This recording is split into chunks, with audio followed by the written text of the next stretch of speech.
Hello guys, இன்னைக்கு நம்ம எந்த படத்தை பற்றி ரிவ்யூ பார்க்க போறோம்னு பார்த்தீங்கன்னா குட் பேட் அக்லி. இந்த வீடியோ உங்களுக்கு பிடிச்சிருந்தா சப்ஸ்கிரைப் பண்ணி வச்சுக்கோங்க. அப்புறம் நான் போடுற எஃபெக்ட் அவங்களே வந்து ரீச் ஆகும்.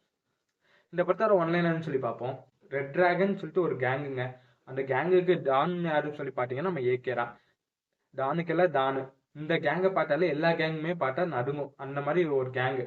ஏகேவோட வைஃப் பார்த்தீங்கன்னா நீதி நேர்மை இருக்கிற ஒரு ஆளுங்க. அவங்களுக்கு இந்த மாதிரி கேங்ஸ்டராக இருக்க பிடிக்கவே பிடிக்காது. அவங்க என்ன சொல்லுவாங்கன்னா, உன் மேலே கத்தி வீசுறவங்க என் மேலேயோ இல்லை நம்ம பிறந்திருக்கிற பையன் மேலேயோ கத்தி வீசுறதுக்கு வாய்ப்பு அதிகமாகவே இருக்கு.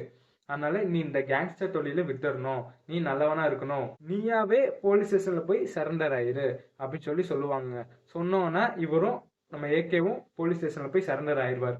ஆனதுக்கு அப்புறம் 15 வருஷம் கழிச்சு வெளியே வருவார். வந்தோடனே இவர் வெளியே வர அதே கையோட அவர் பையன் ஜெயிலுக்குள்ள போவாங்க. நம்ம பையன் வர இந்த நிலைமைக்கு காரணம் யாருன்னு சொல்லி கண்டுபிடிக்கிறதுக்காக பழைய ரெட் டிராகனா திரும்பவும் வர நம்ம ஏகே. இதுக்கப்புறம் இந்த படத்தில் நடக்கிற சம்பவம்னா இந்த படத்தோட மொத்த கதையுமே. படத்தோட பாசிட்டிவ்னு சொல்லி கேட்டிங்கன்னா இந்த படத்தோட டைரக்டர் தாங்க.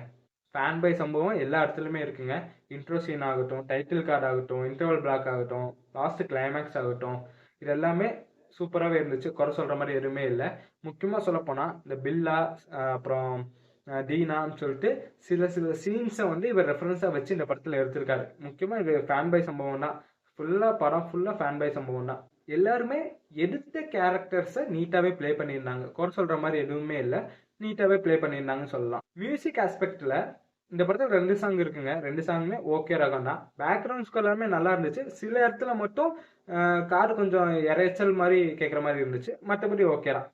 குறை சொல்கிற மாதிரி எதுவுமே இல்லை. சவுண்ட் எஃபெக்ட்ஸ் ஆகட்டும், கேமராமேன் ஒர்க் ஆகட்டும், இந்த படத்தில் டெக்னீஷியன் ஒர்க் எல்லாமே குறை சொல்கிற மாதிரி எதுவுமே இல்லை, நீட்டாகவே நல்லாவே இருந்துச்சு சொல்லலாம். இந்த படத்தை நைட் என்னன்னு சொல்லி கேட்டிங்கன்னா, ஃபர்ஸ்ட் ஆஃப் ஆல் இந்த படத்தோட வில்லன் கேரக்டரை இன்னும் ஸ்ட்ராங்காக நல்லா எழுதியிருக்கலாங்க. ஏன்னா வில்லன் அடுத்து என்ன பண்ண போறாரு அப்படின்னு நமக்கு தோணுச்சுன்னா நம்ம ஒரு எக்ஸைட்மெண்ட்டோட நம்ம பார்க்க முடியும்.